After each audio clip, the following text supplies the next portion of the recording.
Good morning मित्रांनो. सकाळचे 5:30 वाजून गेलेत आणि जसं आत्ताच आवरले मी 6पर्यंत पोचायचं आहे.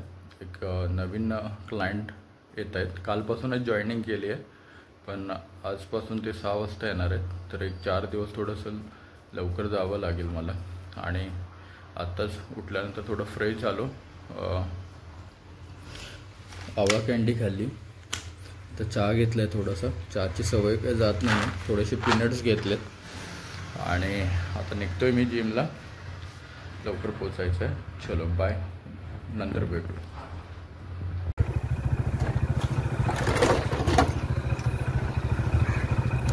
गणनायकाय गणदेवताय गणाधीशाय धीमहि गणमंडिताय.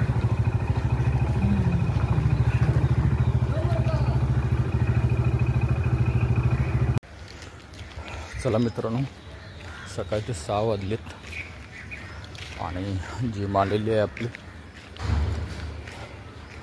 पहिल्यांदा वेट चेक करतो, कारण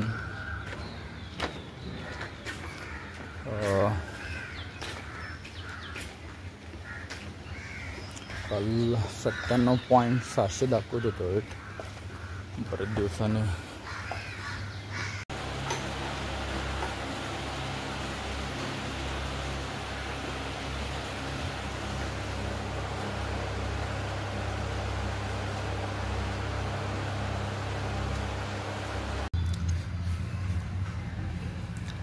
नमस्कार मित्रांनो. दुपारचे 4:30 वाजलेत आणि जसं आत्ताच थोड्या वेळापूर्वी उठलो, थोडंसं आवरलं आणि बनवली मुगाची खिचडी.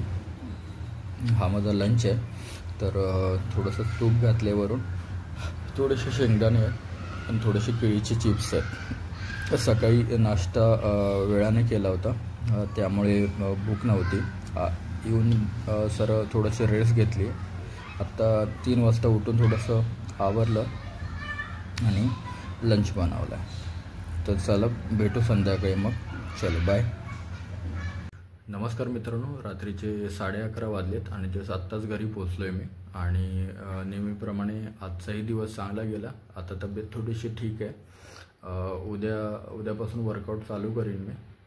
जसं ऑल्टरनेट डे आहे तसं पहिल्यासारखंच तसंच वर्कआउट चालू ठेवीन. आणि थोडासा डाईट अजून तेवढा काही असं खास नाही आहे. फक्त माझं एवढंच आहे पहिल्यापासून की वर्कआउटचा शेड्यूल आहे तो व्यवस्थित ठेवायचा आणि एक रिदममध्ये ठेवायचं आहे. एवढं जरी झालं माझ्यासाठी तरी खूप झालं. एक बॅलन्स वर्कआउट आणि बॅलन्स डाईट जरी झाला तरी खूप झालं. तर ही सुरुवात आहे. नंतर जसे दिवस पुढे जातील तसं चांगल्या लेवलचं वर्कआउट आणि चांगलं डाईट करायचा प्रयत्न करीन. चला मित्रांनो, आजचा ब्लॉग इथंच थांबवतोय. तर उद्या परत भेटू आपण. चलो बाय, गुड नाईट, जय श्रीराम.